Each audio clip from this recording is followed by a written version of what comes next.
Hai G People, kembali lagi di podcast Rumah Kedua. Mampir yuk.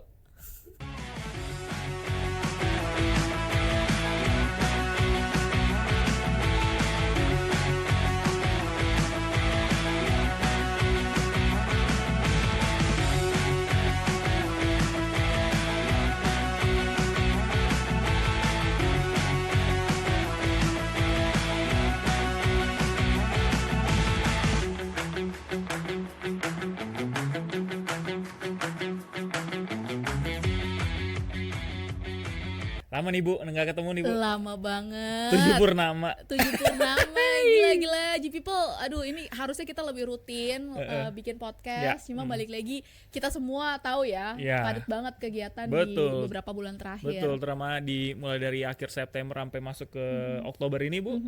Penuh udah padat Bu. Dimulai dari apa aja sih? Oh, dari tanggal 3 itu kita udah mulai tuh acara HUT dan Culture Festival. Betul Bu.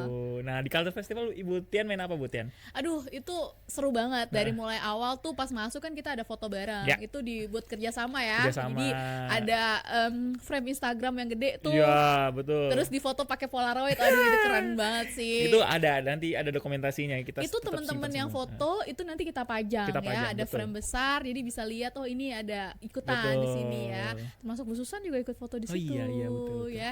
Terus abis itu ada yang ini tuh. Yang mana Bu? Yang bikin stres tuh ya. Yang kita harus maze itu yang maze terus dibuat terbaik. Dibuat terbaik ya. Iya. Aduh, itu sebenarnya itu main anak-anak bener ya. Betul. Tapi ternyata nggak segampang itu dan bikin penasaran tuh. Pasti, tapi ngagetinnya itu nyebelin sih. Dan yang menang itu orang sales. Tunggu, ada yang menang. Serius? Orang sales. Wow. Betul. Mungkin mereka sudah terlatih bersabar ya menghadapi customer. Menghadapi customer dengan sabar. Karena itu butuh kesabaran. Betul, butuh kesabaran. Sabar dan pantang menyerah ya. Betul sekali. Kalau udah kena, ulang lagi. Dan dia ngulang itu cuma ngulang sekali doang. Oh, tapi tetap ngulang kan. Sekali ya. Meskipun cuma sekali. Jadi wow, keren banget. Bisa berhasil. Mas sales keren banget. Gitu. Terus yang seru lagi tembakan juga seru. Oh iya, kan? Kita semua meskipun pakai senapan mainan tetap bergaya ya, yang penting gayanya keren gitu. Iya. Sayangnya nggak sempat nyobain donat. Oh iya. Itu padahal kayaknya enak tuh donatnya. Kalau saya sih nggak main di donat tapi dapat donatnya Bu. Enak apalagi udah dikasih dengan hiasan glaze dan juga dibuat di game kayak Bu ya. Betul, itu pakai soft donat punya kita premixnya. Teman-teman quality makasih banyak udah itu kalau pulang kerja mereka goreng donat demi untuk kita semua dan itu tuh masih kurang ya kan, gua aja nggak kebagian. Jadi produk kita sendiri termasuk topping-toppingnya kan semuanya produk kita. Buat teman-teman yang nggak kebagian ya kasihan deh. Ikut tahun depan. Ya, tahun depan nggak boleh ketinggalan. Tahun depan ada lagi nih. Iya. Mungkin nanti donatnya kita bisa ganti yang sate-satean itu, tau nggak sih lu donat sate? Tahu. Iya kan. Ya, mungkin divariasi lagi lah. Atau nantilah bentuk-bentuk yang lain. Iya. Pokoknya intinya itu seru banget dan kita berharap itu tetap ada ya di tahun ke depan lebih meriah lagi.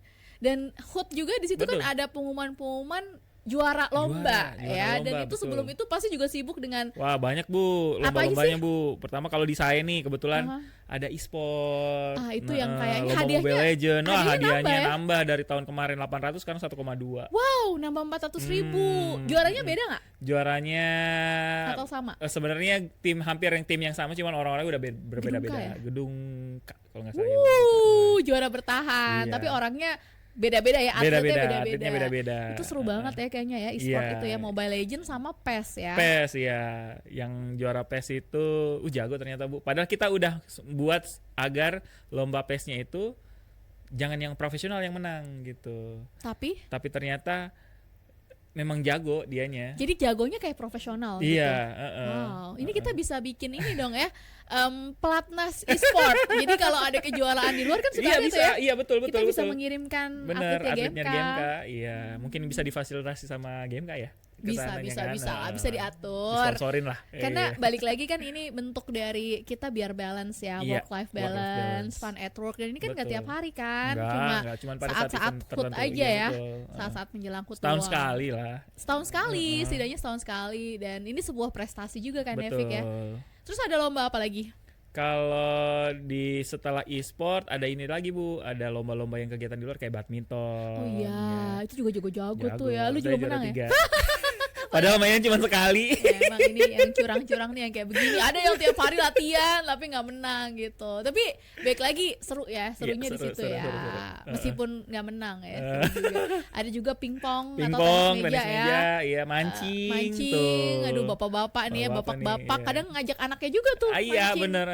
Terus ada futsal ya? Futsal, nggak ada futsal. Tahun ini nggak ada. Nggak ada futsal. Cuman itu aja kalau nggak salah ya. Oke, seru banget ya. Itu thank you banget ya G People semua yang udah berpartisipasi di acara HUT dan juga tadi Culture Festival. Pokoknya kayak kerja di GMK seru banget seru gitu ya. Terus banyak makanan lagi Bu pas HUT. Gak habis-habis. Lu nyobain? Semua. Gue gak nyobain sama sekali. Ada siomay, cuma bisa ngeliat doang. Ada bakso, es teh tuh dari pagi sampai siang. Gak habis tuh banyak. Apalagi panas banyak. Ya. Itu alhamdulillah cuaca cerah ya kemarin bener cuaca alhamdulillah tambah cerah. Joget-joget. Waduh, itu yang ditunggu. Sampai minum es teh. Jadi ya balik lagi. Bisa tulis juga di komentar ya di sini kalau teman-teman punya saran masukan gitu kan. Kira-kira biar lebih baik lagi nih. Betul, acaranya bagaimana. Depan pengen ada booth ini lagi gitu. Atau mungkin mau ngundang artis. Wah, itu dia. Siapa tahu kan. Siapa gitu artisnya boleh. Ya enggak apa-apa kita kan. Mimpi aja dulu ya kan. Kalau dari Mars Game kan tuh bermimpi lah ya kan siapa tahu jadi kenyataan ya Bu Susan ya. Bu Susan. Boleh ditulis kayak mau undang artis siapa gitu. Kalau lu siapa? Gue sebagai penggemarnya Ceylon Seven ya. Gue baru mau nyebut kayaknya lu Ceylon Seven ya. Ceylon Seven lah. Iya. Sebutin siapa Bu? Sebenarnya kalau personal gue maunya Kahitna. Tapi kan itu kayaknya cewek-cewek gitu kan. Iya sih. Jadi mungkin memang lebih asik tuh karena kita kan majority cowok-cowok di sini. Iya. Mungkin kalau nggak tadi Ceylon Seven Dewa juga oke sih. Bisa nggak ya? Mimpi aja dulu. Atau setidaknya kita cover lagu-lagu gitu. Iya, karaokean dulu lah ya. Atau ya pakai band yang kemarin, tapi kita kasih request lagunya ya, No Soulmate lah ya. Atau band apa tuh namanya? Band lu namanya apa tuh? Ada ini bisa mungkin ngundang cover tour. Oh iya, cover tour. Yang produksi apa? Ada juga Rhyme apa?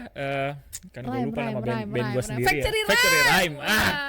Gue lupa sendiri nama band. Berarti kurang banyak manggung nih. Soalnya kurang banyak manggung. Kurang banyak. Iya. Nanti kita panggil lebih banyak ya Factory Rhyme-nya karena itu juga kolaborasi ya dari beberapa departemen. Produksi, HR, IT, R&I kan? Betul. Seru. Oke, terus abis itu apa lagi tuh setelah tanggal 3? Minggu depannya nih Bu. Jadi dari tanggal 3 minggu depannya ada Maulid. Oh iya, Ustadz Dennis, pasti nih ibu-ibu nih langsung foto atau Instastory ya. Instastory tuh, ramai itu yang kita terima kasih kepada SPN, panitia, DKM masjid ya, udah menyelenggarakan Maulid dengan sukses, betul sukses. Jadi semua senang lah. Semua senang. Mudah-mudahan nanti ke depan juga bisa ada yang lebih baik lagi pembicaranya, ya kan. Pokoknya meriah lah ya. Meriah lah, benar. Mengundang anak yatim juga seperti biasa ya. Iya, betul. Terus apa lagi? Setelah itu minggu depannya lagi, nah tuh selang tiap minggu nih ada acara nih. Minggu depannya lagi ada acara GSM tuh, GMK Strategic Meeting. Dan ini balik lagi masih bulan Oktober, tapi kita udah mikirin ya masa depan GMK. Tahun depan strateginya mau seperti apa. Jadi langsung dikuras tuh ya otaknya, pikirannya. Dalam seminggu itu kita meeting Bu ya, 2 hari di HO ini. Dan mikirin ini kita gimana. Kaos baru ya? Iya, kaos baru nih.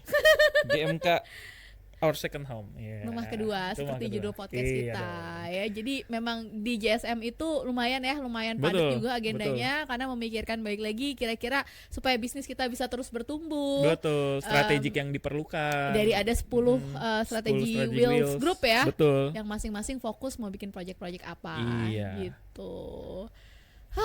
Kayaknya memang padat banget ya agenda di beberapa bulan terakhir. Belum lagi nih. Aduh. Kita dikasih bukan libur ya, sebenarnya persiapan lagi nih 1 minggu setelah GSM itu. Persiapan kita kemarin ke Taman Safari Indonesia. Itu gak ada jeda ya. Wah, gimana teman-teman? Udah ngasih makan jerapah belum? Seru banget ya, apalagi ini family ya. Family, bener. Jadi bersama keluarga, kemarin kita sudah menghabiskan waktu ya dibayarin oleh GMK. Terima kasih Bu Susan sekali lagi. Mahal loh tiket Taman Safari. Waduh, 200.000. Lu berapa orang? Kalau gue berlima. 5 kali 200 tuh, kan udah berapa? Sejuta Bu. Sejuta lebih. Iya, kalau misalnya kita naik bus gratis ya dari sini pulang pergi udah ditanggung. Dapat makan siang untuk semua. GMK memang luar biasa. Terbaik ya. Lah. Best place to work for, tempat kerja terbaik. Kapan lagi ya? Jadi ini baru abis keriaan di Taman Safari ya. Mungkin kadang kita kalau lagi jalan-jalan itu suka lupa Fik sama kesehatan kita. Oh iya. Ya, kadang makannya di sana, wah ada. Betul. Yang enak-enak. Aduh Bu, apalagi Bu waktu GSM ya, itu makanannya makanan ini semua Bu, kolesterol semua kayaknya. Iya, bener-bener ya. Dan itu yang enak-enak soalnya. Betul. Terus pada saat HUT juga kan kita makanannya semua tuh, ada sate kan, ada somai, kacang-kacangan tuh buat yang asam urat tuh. Aduh. Ya. Jadi memang kadang ya kita balik lagi ya, meskipun belum senior banget ya, masih muda-muda, tapi penting ya untuk tetap menjaga kesehatan supaya produktif. Dan ini pastinya berikut ini ada seorang bintang tamu yang udah kita tunggu-tunggu. Betul. Jadi biarpun kita habis liburan, habis healing, tetap kesehatan itu penting dan kita akan kupas tuntas gimana sih caranya supaya tetap sehat, produktif, dan terutama mencegah 3 penyakit yang katanya jadi favorit nih. Kayak yaitu diabetes, hipertensi, sama dan juga kolesterol. Jadi kayaknya segini dulu ya update saya, karena akan lebih seru lagi nih kita nanti berdiskusi sama bintang tamu kita. Betul, mungkin ngebahas-bahas mitos-mitos tentang itu ya, penyakit-penyakitnya ya. Jadi langsung aja kita ke segmen berikutnya, yaitu G-Talks.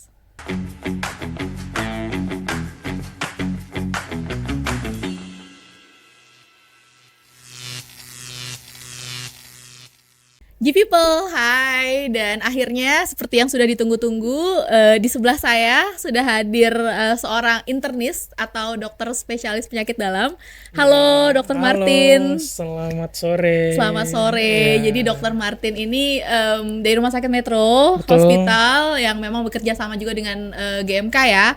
Dan mungkin dokter bisa perkenalan lagi secara singkat. Tadi kan saya baru nyebutin nama dari rumah sakit. Nah, Oke ya. Selamat sore semua G-People panggilannya. G-People, selamat sore. Perkenalkan, saya Dr. Martin Kurniawan, spesialis penyakit dalam Vinasim. Saya sekarang bertugas di Rumah Sakit Metro Hospital M. Toha di Pasar Baru, Tangerang. Salam kenal. Oke. Dok, thank you ya udah mampir ke podcast Rumah Kedua. Dan ini topiknya kayaknya udah ditunggu-tunggu sama banyak G-People, karena ini mungkin dokter juga tahu penyakit yang langganan ya, sering dibahas. Jadi kita mau bahas penyakit dalam lebih spesifik lagi, dari mulai diabetes, hipertensi, dan juga kolesterol. Ini topik favorit. Kenapa Dok? Kok ada penyakit juga ada topik favorit ya? Emang banyak ya Dok yang punya keluhan itu ya? Mungkin penderitanya banyak ya di sekitar kita. Jadi ya topik ini yang banyak ditanya. Betul, dan ini kan kita pengen tadi mencegah ya 3 hal itu supaya tetap produktif. Bener gak sih Dok? Ini mungkin sekalian banyak nanti kita membahas mitos atau fakta ya. Boleh. Bener gak sekarang gak identik sama yang udah berusia tua, tapi yang masih muda-muda udah juga mengeluhkan tentang penyakit ini? Betul sekali. Wow. Jadi sekarang ini saya sering ketemu di usia yang sangat dini nih. Sudah. Berapa tuh Dok kira-kira dininya? Yang dini tuh saya pernah ketemu mungkin di angka 13-an tahun ya. Serius Dok? Sakit apa itu? Diabetes. Wow. Ya, dengan darah tinggi juga ada, serta kolesterol. Masih belasan tahun ya. Karena kalau untuk penyakit dalam kan memang usianya start di 13 yang awalnya. Di bawah itu masuk pediatrik atau dokter anak. Usia paling dini ketemu saya tuh memang ada gangguan itu. Udah dari 13 tuh udah ada ya Dok ya? Wow. Udah gak mengenal umur jadi. Udah gak mengenal umur. Berarti kan dokter kan udah dari mulai belajar dan sekarang sudah berpraktek, itu memang ada tren usianya yang lebih muda atau bagaimana tuh Dok? Ya memang ini kan disebutnya penyakit metabolik ya. Metabolik. Metabolik tuh artinya berdasarkan dari gaya hidup, dari pola makan, begitu. Memang ya rata-rata nih kecenderungan munculnya di dekade-dekade pertengahan. Tapi karena gaya hidup kita mulai agak sedikit berubah, mungkin ya dari jenis makanan yang banyak disajikan di pasaran, kebiasaan pekerjaan mungkin yang sekarang sudah kurang untuk bergerak atau beraktivitas olahraganya, akhirnya bergeser ke usia yang lebih muda, jauh lebih muda gitu. Nah mungkin ini kita pakai istilahnya sekarang pakai bahasa bayi gitu ya, bahasa awam tuh bahasa bayi. Kan kalau yang kita tahu diabetes itu ketika kadar gula darah tuh tinggi, betul, melampaui batas normal gitu ya. Termasuk juga tadi kolesterol dan juga hipertensi berarti tekanan darah juga di atas normal, betul, kolesterol berarti angkanya di atas normal.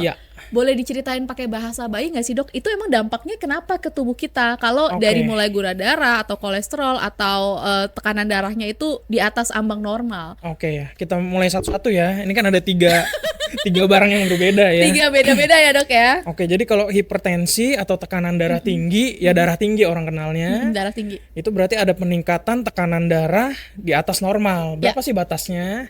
Batasnya biasanya kita ambil itu kalau sudah di angka lebih dari 140 untuk tekanan atasnya, dan bawahnya itu diastol kita sebut lebih dari 90. Nah, itu udah tinggi. Fix, sudah dalam beberapa kali pengukuran itu berarti ada darah tinggi. Efeknya apa? Banyak komplikasinya, dan itu nggak langsung dirasakan segera. Tapi butuh waktu ya sampai biasanya tahunan.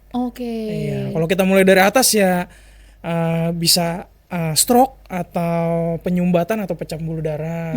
Turun ke bawah sedikit bisa kena ke retina atau saraf mata, menimbulkan kebutaan.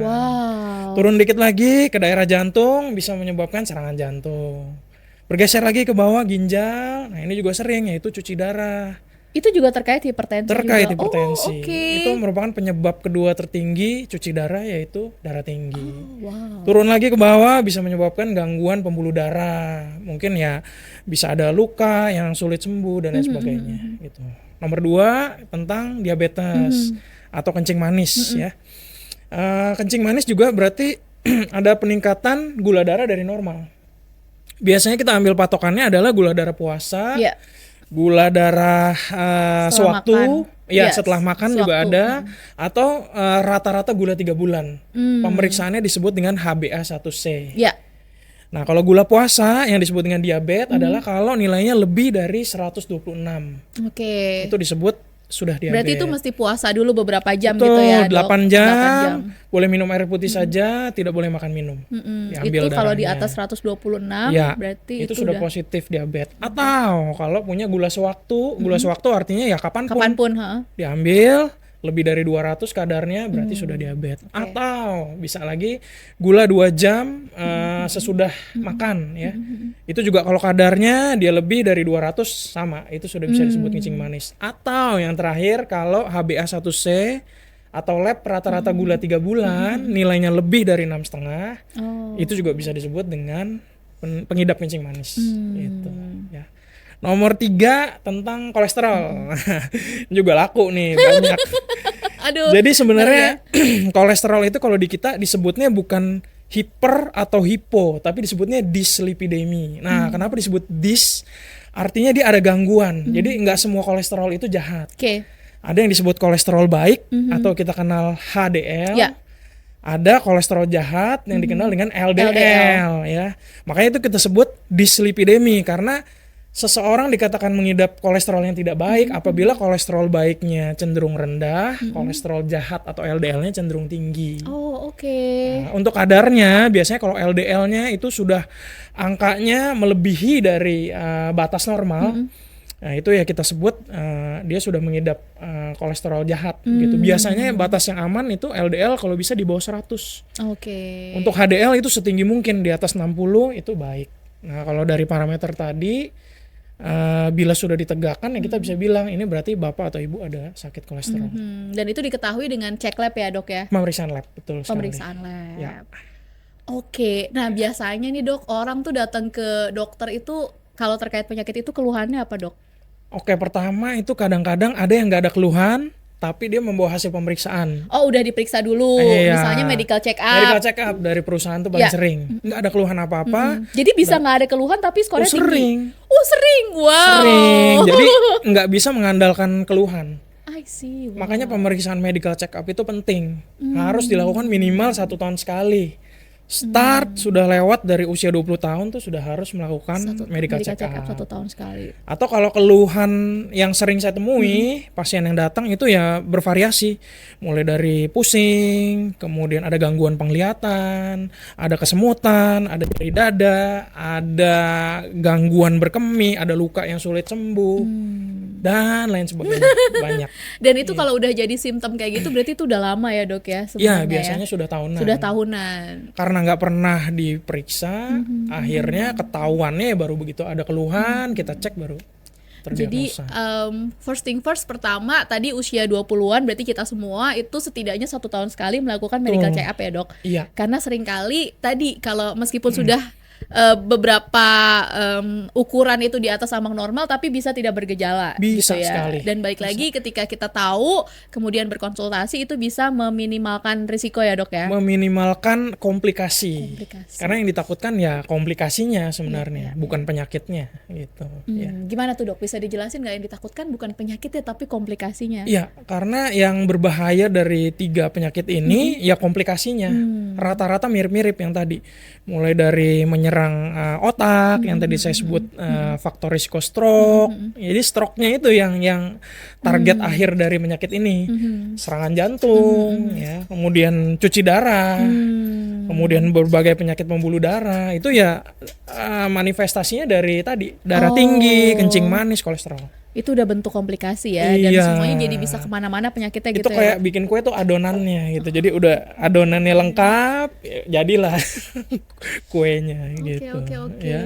Nah, jadi kita tadi tahu dampaknya itu bisa ke semua organ ya dok ya, dan kemudian bisa fatality-nya juga bisa tinggi gitu ya. Sangat tinggi. Karena ya salah satunya itu tadi, penyakit jantung adalah pembunuh nomor 1 di dunia.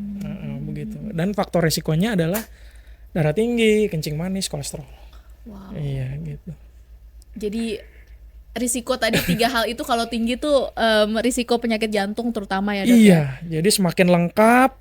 Misalnya ada punya 3 penyakit ini ya semakin besar peluang Anda untuk memperoleh penyakitnya. Oke, nah berarti sekarang kita ngomong root cause ya. Tadi kan udah sempat disinggung karena gaya hidup gitu kan.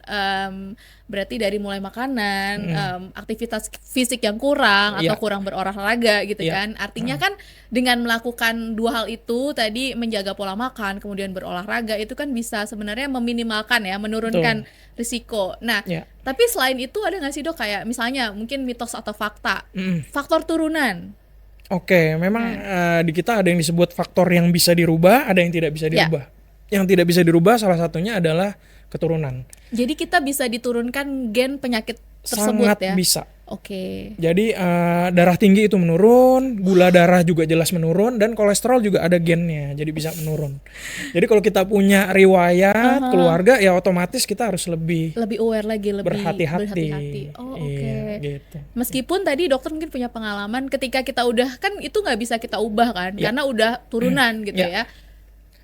Pasti selalu akan jadi penyakit yang berdampak serius nggak dok? Oke, nah karena sebagian besar walaupun ada keturunan, yang sangat mempengaruhi adalah makanan, pola hidup, stres juga bisa.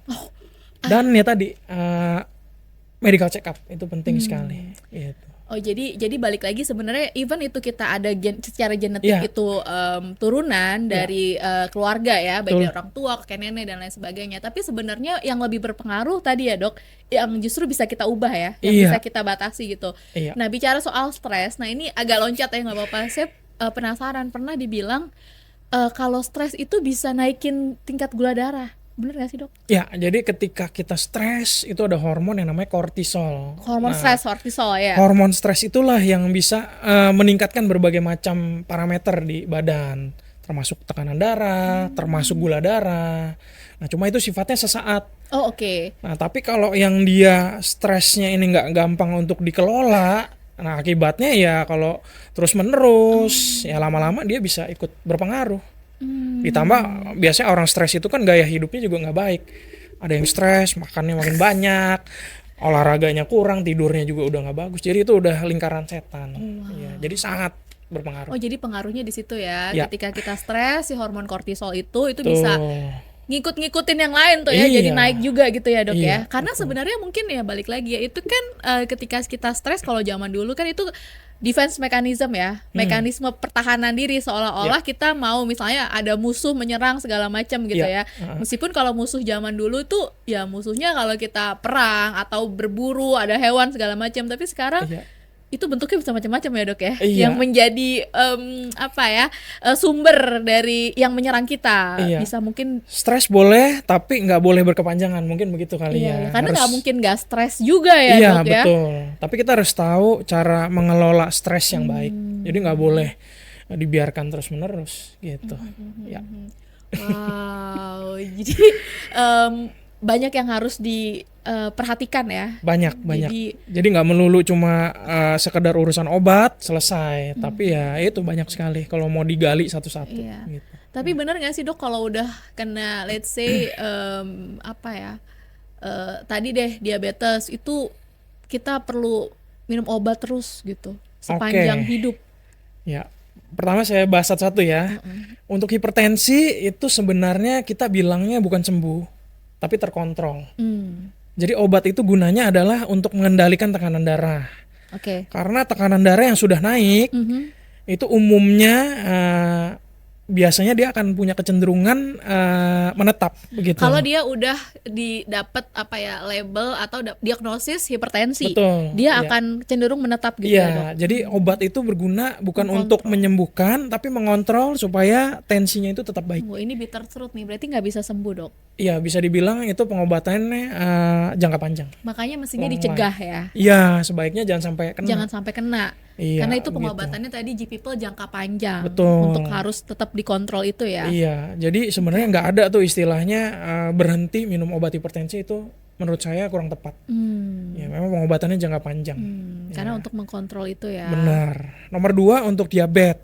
Nah untuk diabetes itu sebenarnya banyak case-nya, tapi yang sering saya jumpai itu bisa ada diabetes mellitus terkontrol, sekali lagi bukan sembuh, tanpa obat. Jadi karena dia ngatur pola makannya baik. Lifestyle-nya bagus. Mungkin juga exercise gitu ya. Nah ini ya salah satunya saya punya pasien sendiri yaitu nurse atau perawat di rumah sakit. Iya. Dia ada diabetes. Kemudian dia mengatur pola makan dan ketahuannya pun nggak sengaja. Karena waktu ada alat baru dites, nggak taunya gulanya tinggi. Baru tahu dari situ bahwa banyak kebiasaannya yang salah. Dan selama ini nurse itu nggak aware, nggak ada gejala. Nggak aware karena dia mungkin ngerasa dia tenaga kesehatan, dia sehat-sehat nggak imun aja, juga ya terhadap penyakit. Nah itu makanya penting sekali untuk melakukan medical check up. Dia berobat, kemudian merubah pola makan, lifestyle-nya, ternyata ya itu tadi yang bisa saya bilang, bisa terkontrol tanpa obat. Tapi ya harus tetap dalam pengawasan dokter. Bukan artinya sekali divonis sudah diabetes mellitus terkontrol tanpa obat berarti selesai, udah enggak juga, karena kan fluktuatif. Karena kita nggak tahu juga ya dok kondisi tubuhnya, maksudnya tadi ya harus tetap ada profesional dalam hal ini dokter ya yang memonitor ya. Karena makanan kan mungkin kita ada cheatnya, kemudian ya mungkin aktivitasnya juga mungkin ada kadang baik kadang kurang. Kemudian untuk kolesterol itu biasanya kita obati nanti ada jangkanya. Kalau saya biasa ambil waktu 1-3 bulan diberikan obat, perubahan lifestyle. Kalau misalnya sudah hasilnya membaik, itu obatnya bisa ditunda dulu untuk sementara waktu. Ya. Dok, ini kan tiga-tiganya, thank you, itu kan berarti tadi ada macam-macam ya, tapi yang jelas memang bagaimana caranya kita mengkontrol itu supaya tetap dalam batasan normal. Karena ketika itu naik, tadi timbul nanti penyakit-penyakit dan yang dikhawatirkan adalah komplikasi. Nah, kemudian itu kan terkait erat dengan makanan. Nah, sekarang kita coba bahas makanan ya dok ya. Ya, oke. Misalnya jadi pasti semua itu sebenarnya idealnya kayak gimana sih dok, makan yang supaya kita tetap aman dari itu gitu ya. Oke, ini harus dibedah satu-satu ya. Mulai dari beda-beda ya soalnya. Beda-beda nih soalnya case-nya. Pertama hipertensi atau darah tinggi. Nah ini memang sudah ada penelitiannya, itu berkaitan erat dengan makanan yang tinggi garam. Asin-asin. Micin. Ya, jadi itu memang betul. Jadi bukan mitos. Kita harus mengurangi makanan yang cenderung asin atau tinggi garam. Jadi memang kita taunya yang diet garam itu yang udah hipertensi, tapi jangan sampai udah sakit duluan. Betul, ya dok ya, karena balik lagi ini pengobatannya jangka panjang. Jadi sebisa mungkin batasi ya dok. Termasuk asin-asin ini, mungkin kalau yang suka ini pertanyaan ini sih, kalau yang suka sushi kecap asin itu soyu itu dok, itu nggak sama ya, sama aja ya? Sama, semua yang sifatnya dia mengandung garam, yaitu dia. Iya makanya padahal itu enak Dan banget. rekomendasi garam itu total itu kalau bisa 1 sendok teh per hari, nggak boleh lebih. Iya, itu bisa dikira-kira. Bisa dikira-kira. Jadi semakin tidak asin semakin baik gitu ya dok, gampangnya Iya, semakin sehat. seharusnya demikian. Jadi dari banyak penelitian itu sudah diteliti. Itu satu yang relate dengan hipertensi. Jadi garam ya. Betul. Terus berikutnya kemudian hipertensi juga yang lain adalah yang berhubungan dengan lemak atau minyak. Jadi sudah ada penelitiannya bahwa lemak atau minyak ini bisa menumpuk di pembuluh darah, menyebabkan kekakuan, akhirnya tensi atau tekanan darahnya meningkat. Berarti segala sesuatu yang digoreng, betul, gitu, yang berlemak, yang dari lemak hewan terutama, itu untuk hipertensi. Enak semua. Terus dok. Kemudian kita lanjut ke kolesterol. Kolesterol ya gampang, sumbernya ya dari lemak-lemak, gorengan, jeroan dia lebih lari ke asam urat. Oh oke. Iya. Asam urat ya, lebih asam urat. Beda lagi tuh nanti ya. Jadi onderdil, organ dalam tuh dia larinya asam urat. Ya, jadi hati-hati kalau yang punya pengidap asam urat, jeroan. Dihindari ya. Dihindari. Oke, balik lagi ya, kalau yang kolesterol tadi ya minyak-minyak, goreng-goreng, kemudian santan. Jadi semua olahan yang sifatnya berlemak atau digoreng. Kadang-kadang yang kita nggak sadar ada kerupuk di sana. Terus ya berbagai macam olahan lah. Sambal. Sambal kan digoreng tuh ada minyaknya, hati-hati. Kemudian suka ada yang tanya ke saya, nyalahin sate kadang-kadang bilangnya daging katanya. Nah sebenarnya kalau daging itu sendiri itu sebenarnya nggak ada hubungannya dengan kolesterol. Tapi yang salah adalah lemak dagingnya atau cara pengolahannya. Contohnya masaknya di gulai atau mungkin minyaknya digoreng terlalu banyak. Jadi selama daging itu lemaknya tidak banyak dan pengolahannya itu tidak ada santan-santan, itu sebenarnya hampir bisa dibilang nggak ada kolesterolnya. Malah larinya kalau daging merah itu sumbangannya ke asam urat, bukan ke kolesterol. Iya, karena sering disalahin sate kambing tuh. Iya, itu sebenarnya saya juga mau koreksi karena sudah banyak penelitiannya bahwa hubungannya sate kambing tok yang olahannya mungkin nggak terlalu banyak minyak ya, dan nggak terlalu berlemak. Betul, itu sebenarnya nggak terlalu ada kaitan dengan darah tinggi dan kolesterol. Sebenarnya sama aja kayak sate sapi atau sate ayam gitu ya dok ya. Nggak ada bedanya. As long as masaknya sama gitu kan. Sate begitu-begitu aja ya, bumbu kecap dan lain sebagainya. Jadi bisa dibilang itu agak mitos ya dok ya. Iya, itu tambahan pengetahuan lah untuk secara penelitian tidak terbukti ya. Iya, people supaya bisa tahu ya. Terus yang terakhir diabetes. Nah, ini banyak. Diabetes itu yang jelas yang berhubungan dengan yang manis-manis. Tapi sayangnya orang-orang kita tuh hanya tahu yang manis-manis itu yang rasanya manis. Padahal yang manis-manis itu juga berkaitan dengan karbohidrat namanya. Karbohidrat itu banyak di sekeliling kita. Contohnya yang paling gampang adalah nasi putih. Jadi itu juga penyumbang gula. Apalagi anget-anget keluar dari rice cooker itu gulanya tinggi. Mungkin dokter bisa ini juga ya, make sure itu bener ya kan tadi anget-anget dari rice cooker. Katanya sekarang ada di tren ya di TikTok atau di mana itu didinginin tuh dok. Nasinya ditaruh di kulkas, chiller atau freezer. Terus misalnya mau makan, entah itu nasinya dingin. Dulu bapak saya juga ya waktu ini juga makannya nasinya dingin. Atau dihangatin di microwave misalnya. Itu ada ini nggak dok? Tambahan pengetahuan buat kita. Bener nggak sih dok? Itu ngurangin kadar darah gula darah? Yang jelas itu nasi yang hangat-hangat baru keluar itu jelas gulanya tinggi. Ketika nasi itu sudah didinginkan, disimpan dulu di kulkas, baru dihangatkan, itu akan ada perbedaan kadar. Jadi jawabannya betul. Jadi alangkah baiknya kalau orang pengidap diabetes ya jangan langsung makan nasi yang baru keluar. Panas, masih baru anget-anget apalagi gitu ya. Bubur itu kan biasanya hangat tuh. Itu gulanya juga tinggi, kadang-kadang lupa. Iya karena kan bubur nggak mungkin dingin kan makannya ya Dok ya. Betul. Jadi ya mungkin nggak boleh terlalu sering karena itu gampang terserap kalau yang hangat itu, jadi mudah berubah jadi gula. Oke, jadi untuk gampangnya makan agak dingin dikit gitu ya. Iya, kalau yang memang masih penyuka nasi putih. Opsi lainnya sebenarnya banyak. Contohnya beras merah atau beras lain itu banyak sekali jenisnya. Itu memang cukup signifikan ya Dok? Ya, perbedaan karena dia kadar gulanya. Dia mengandung serat. Kalau kita makan beras merah itu kan rasanya agak sedikit kurang nyaman karena dia masih ada kulit-kulitnya. Nah itu dia yang gunanya membantu supaya gula di nasi atau berasnya itu nggak gampang terserap. Makanya selalu dianjurkan coba ganti, jangan beras putih kan dia cenderung udah mulus karena kulit-kulitnya udah dibersihkan. Betul. Gitu ya. Oke, itu baru nasi. Yang lain banyak sumber karbo yang lain. Roti ya. Roti putih nggak sadar ya kalau itu gula juga ya. Itu juga gula. Nah itu bisa kita ganti yang lain, misalnya roti gandum karena dia juga berserat, sedikit lebih sehat gitu ya opsinya ya. Kemudian banyak karbo lain seperti kentang, singkong, ubi, jagung, tepung, atau ini Dok, kopi susu. Kopi susu. Nah, yang jahat itu mungkin ya tambahan ada gulanya dan susunya. Kalau yang dia full cream itu juga bahaya. Iya soalnya sekarang kan tren coffee shop kan bukan kita minum kopi lagi tapi minuman rasa kopi ya istilahnya kayak gitu. Nah, itu harus hati-hati ya. Dibatasi sampai, ya Dok ya. Betul, harus dibatasi. Mungkin saran saya ya itu tadi, gula atau susunya kita singkirkan. Kopinya saja yang tidak ada mengidap asam lambung masih oke, gitu ya. Karena yang tadi yang jahat itu balik lagi gulanya ya. Apalagi kalau di usia yang mungkin di atas 30 ya Dok ya. Iya, pokoknya sedini mungkin kalau bisa sudah ngatur pola makannya supaya jangan jadi kebiasaan. Karena tadi pasiennya Dokter Martin udah semakin muda umurnya ya. Iya gitu ya.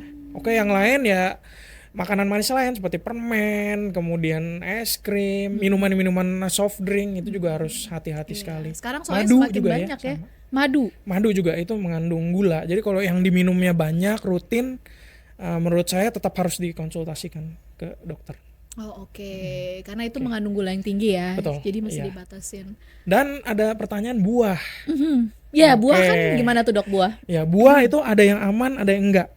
Nah, jadi buah yang relatif aman itu di beberapa literatur itu disebutkan ada pepaya, apel, pir, itu masih cukup aman, seratnya tinggi. Apel, pir. Ya, kemudian buah yang kurang baik itu seperti duren, kelengkeng, korma. Nah itu sebaiknya sih harus dibatasi. Iya, duren, kelengkeng, korma manis banget semua itu ya.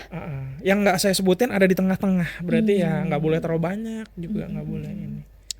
Oke. Ya, mudah-mudahan sih bisa ada tambahan ilmu. Banyak. Oke, tadi kan buah itu sebenarnya kita perlu serat ya Dok ya. Kan sekarang ada termasuk saya nih kan lagi banyak supaya kita dapat vitamin dan lain sebagainya tuh kita pakai slow juicer. Untuk bisa dapat essence dari si buah. Kayak kita tahu mereknya kan beberapa kan di mall kan.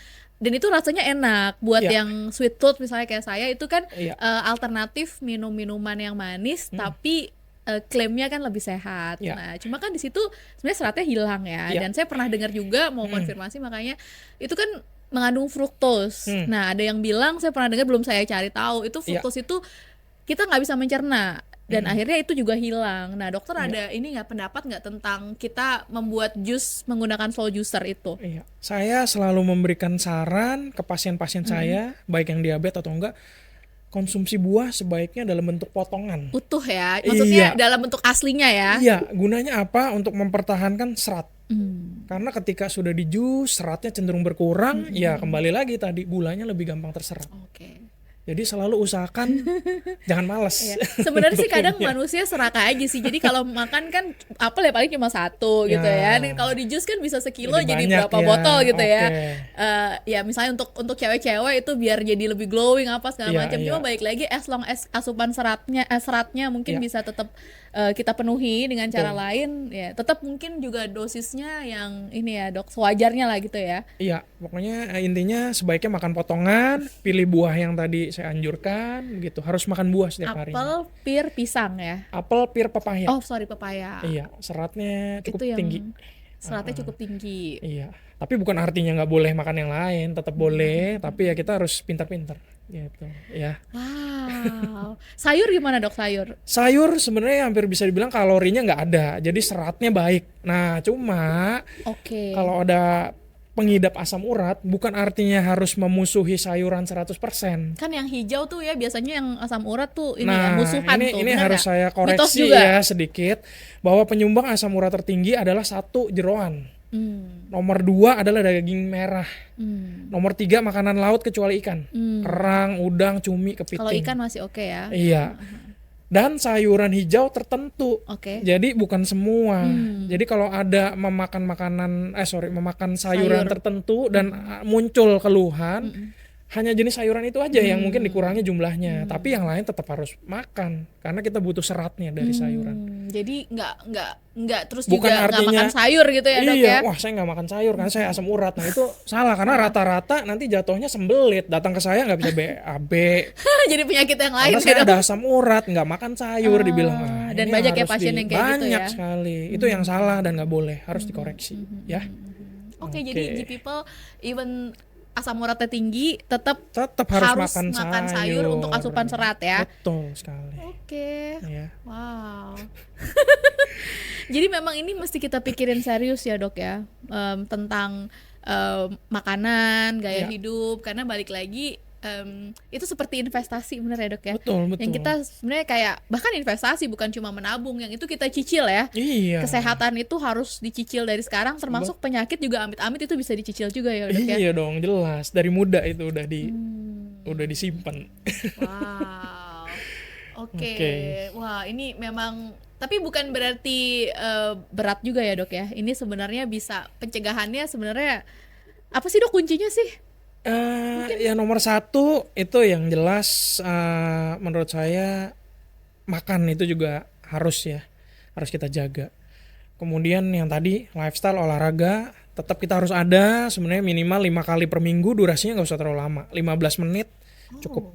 Kalau bisa yang tipenya aerobik atau repetisi, contohnya jalan cepat, kardio gitu, sepeda, berenang, begitu. Jangan yang sifatnya pertandingan gitu. Kenapa dok?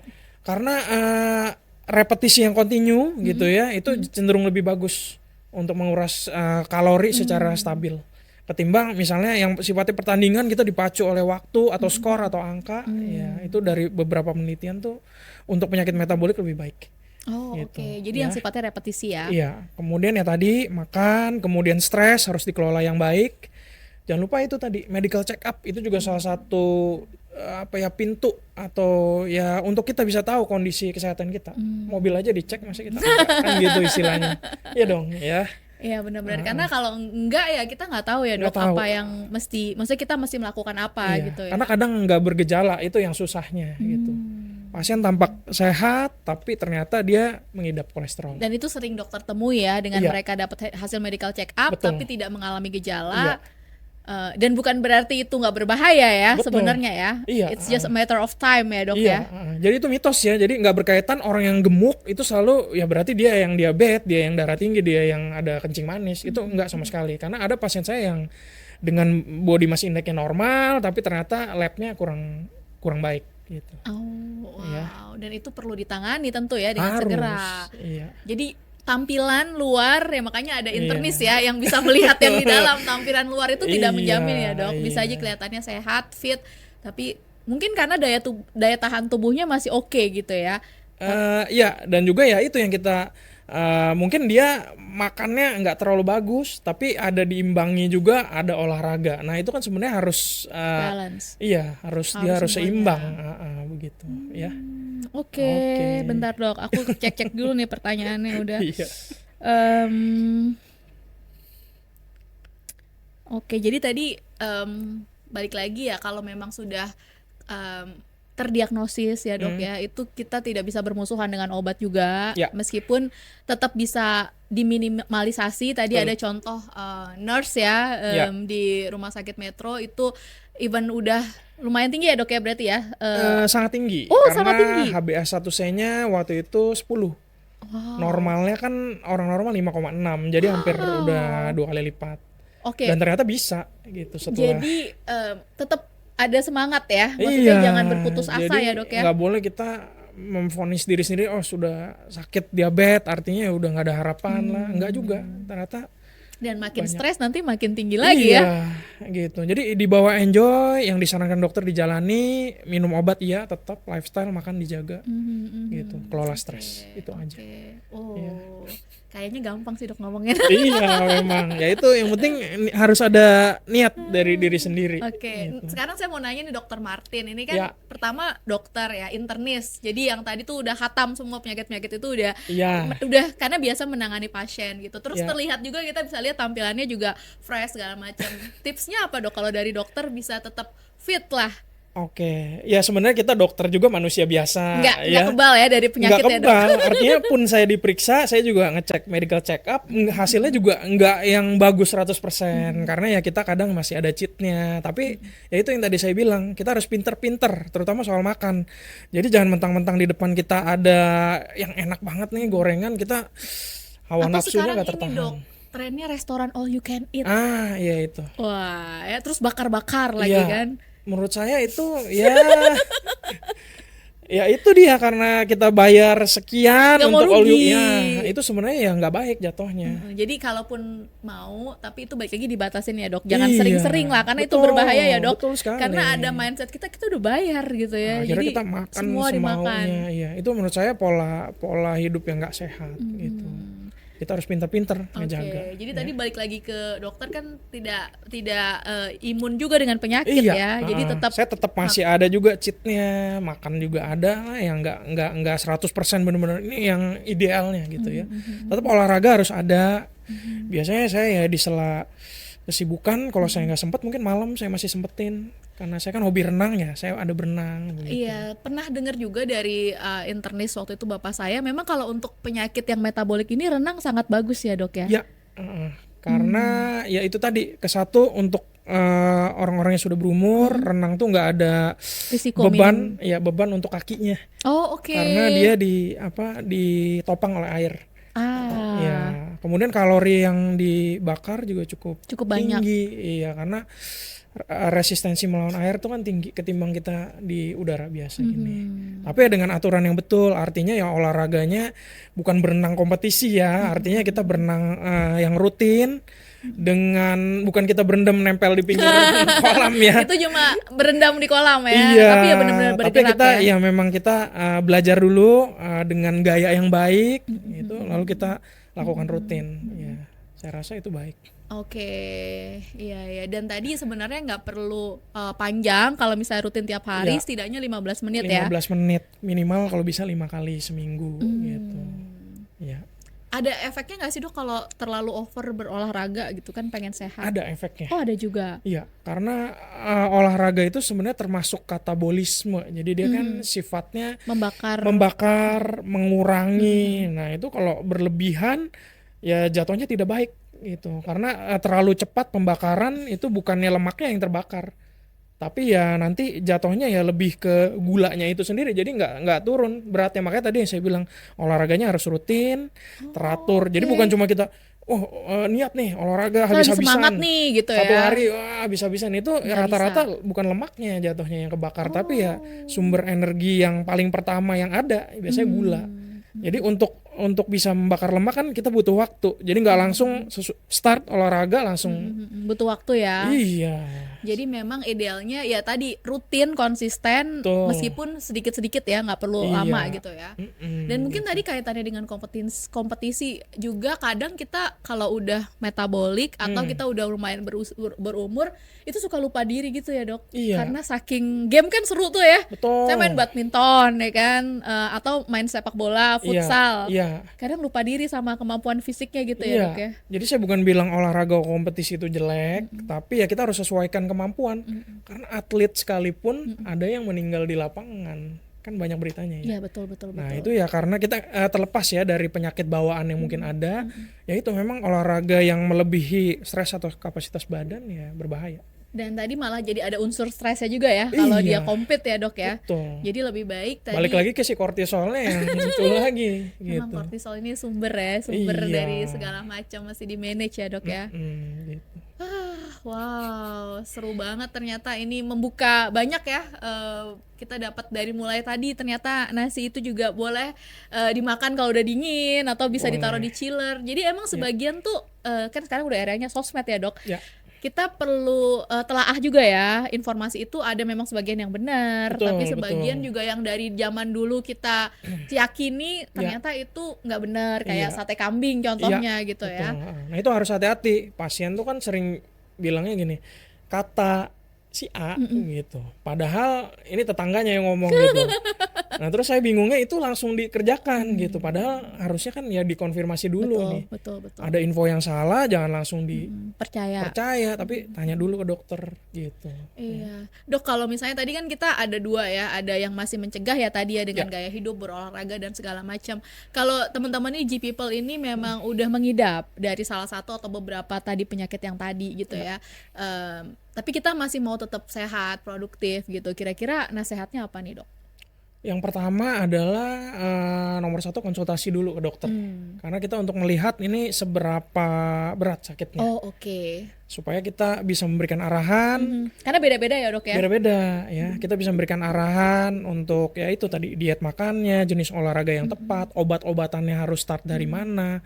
Gak boleh ya sembarangan beli di apotik, hanya tanya ini untuk darah tinggi, itu juga gak boleh. Bisa diagnosis sendiri ya. Jangan, bahaya sekali. Karena saya juga baru terima pasien, dia ada diabetes, nggak pernah berobat, beli obat sendiri di apotik, tahu-tahu pingsan. Karena gulanya terlalu rendah. Nah, karena nggak dalam kontrol dokter gitu ya. Iya, begitu. Dan itu berbahaya banget ya. Berbahaya sekali, karena gula rendah ya bisa menyebabkan kematian.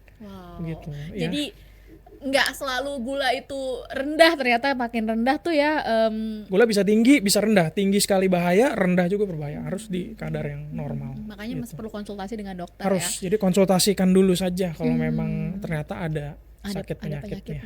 Iya. Dan itu nanti baru ada penanganan lebih lanjut ya. Betul. Dan tadi makanan itu perlu di manage, memang perlu dibatasin yang enak-enak ya, Dok ya. Iya, ya sekali-sekali boleh, tapi ya sekali-kali boleh. Pinter-pinter gitu. Pinter-pinter, dan tadi diimbangi dengan banyak yang berserat ya, Dok ya. Berserat ya, kemudian minum air juga harus cukup. Ya. Airnya air putih ya, Dok ya. Betul sekali. Bukan air yang ditambah kopi lalu ada susunya. Nah ini mungkin juga mitos nih, Dok, buat yang diabetes gitu. Airnya dingin. Nah katanya itu bikin gemuk atau bikin apa? Nah ini kan salah juga kayaknya ya. Udah saya luruskan ya. Gemuk nggak berkaitan dengan suhu air. Iya, air es atau panas itu sama aja ya, Dok. Selama nggak dikasih sirup ya, Dok. Iya, air tuh 0 kalori. Nah kalau air dingin dicampur sirup, nah itu mungkin baru ya, bukan air yang nggak ada salahnya. Iya. Oh gitu. jadi senyamannya ya sebenarnya ya. Maksudnya ada orang yang prefer hangat gitu kan, atau ada yang kayak cuaca panas kayak gini. As long as itu memang air putih itu 0 kalori ya, Dok ya. Dan itu kita perlu maintain juga ya dengan kadar yang cukup ya, Dok ya. Harus minimal itu ya sebenarnya 7 sampai 8 gelas. Itu ya sekitar 1,5 liter sehari. Penting untuk metabolisme gitu ya. Berapapun umurnya, kondisi fitnessnya seperti apa, itu minimal 8 gelas ya. Iya, 8 gelas sehari atau 1,5 liter. Nggak ada batas maksimal, tapi ada minimal. Dan ingat G-People ini ukuran untuk air putih ya, Dok. Nggak termasuk kopi susu, nggak termasuk jus, nggak termasuk yang lain ya. Karena saya pernah dengar juga kalau kita minum yang selain air putih, let's say yang berkafein ya kopi atau teh, itu kita perlu mengganti karena itu bikin kita kekurangan justru sih, jadi membuat dehidrasi gitu. Jadi harus diganti, misalnya secangkir teh itu kita perlu ganti lagi dengan air putih gitu. Betul, pokoknya bener yang ya, tadi ya betul sekali. Jadi yang saya bilang air putih itu ya air putih murni yang tanpa campuran gitu ya. Karena kalau sudah dicampur ya dia mineralnya juga sudah berubah yang kita butuhkan gitu. Oke, Dok, thank you banget. Ini kita udah lumayan nih. Gak kerasa karena baik lagi ini ya bisa dibilang penyakit sejuta umat ya. Dan semakin banyak lebih muda usianya gitu ya pasien-pasien. Jadi udah banyak nih kita dapat pengetahuan dari Dr. Martin. Thank you udah hadir di podcast Rumah Kedua. Sama-sama, maaf terlambat.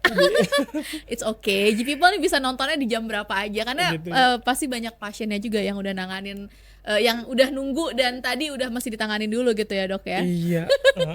Dok, berarti kalau misalnya mau konsultasi sama dokter Martin bisa datang ke nanti rumah boleh sakit datang Metro ke rumah ya? sakit Metro. Saya berpraktek di hari Senin sampai Sabtu, mulai dari jam 3 sampai jam 9 malam. Hari Minggu dengan perjanjian. Datang aja, jangan sungkan. Apabila ada keluhan ataupun tidak ada keluhan, mau check up boleh, silakan. Mau check up juga bisa ya dok. Bisa Jadi sekali. misalnya belum pernah nih datang terus nanti mungkin sama dokter Martin direkomendasi untuk cek lab gitu ya. Baru nanti hasilnya kita lihat dari Nanti situ. kita baca gitu sama-sama. ya. Jadi Gitu. semakin dini, semakin awal itu semakin baik ya dok baik. ya. Iya, karena ya semakin cepat semakin baik, lebih baik mencegah daripada mengobati, kan gitu.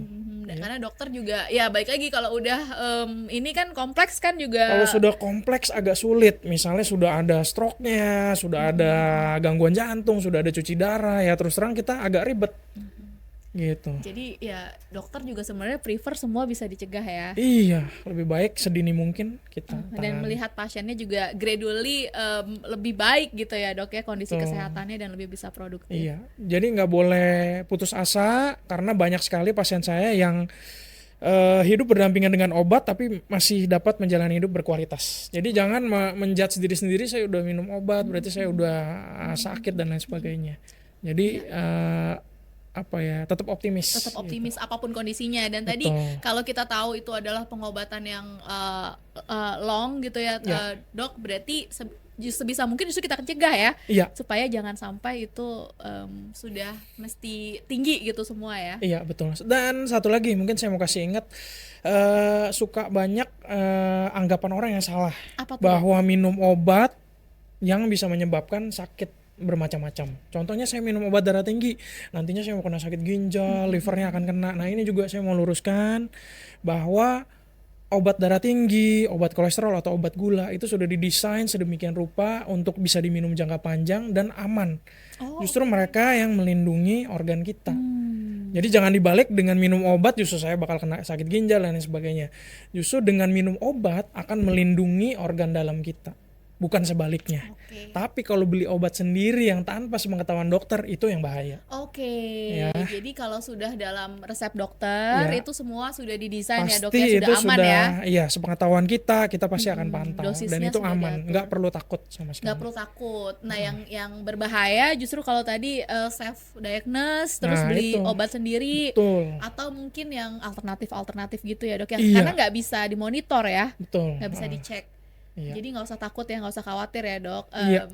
Nggak apa-apa lah, itu maksudnya justru berarti mungkin penyakit itu, let's say misalnya sakit jantung terus ada ginjalnya, itu pengaruh sebenarnya tadi ya yang sebenarnya udah tinggi itu tadi karena itu ya, dok? sakit penyakitnya, bukan karena minum obat lalu obatnya. Iya, memang bisa ada obat-obatan tertentu seperti obat nyeri, jamu-jamuan yang nggak jelas itu bisa pengaruh.